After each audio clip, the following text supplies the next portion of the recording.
کہہ دو کہ اللہ ہی حق کا رستہ دکھاتا ہے. بھلا جو حق کا رستہ دکھائے وہ اس قابل ہے کہ اس کی پیروی کی جائے، یا وہ کہ جب تک کوئی اسے رستہ نہ بتائے وہ رستہ نہ پائے؟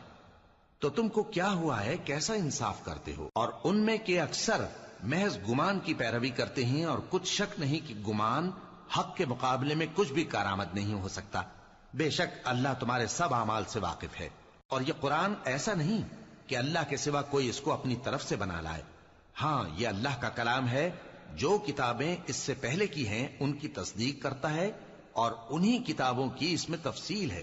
اس میں کچھ شک نہیں کہ یہ رب العالمین کی طرف سے نازل ہوا ہے. کیا یہ لوگ کہتے ہیں کہ پیغمبر نے اسے خود ہی گھڑ لیا ہے؟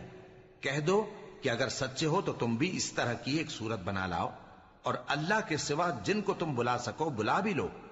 حقیقت یہ ہے کہ جس چیز کے علم پر یہ قابو نہیں پا سکے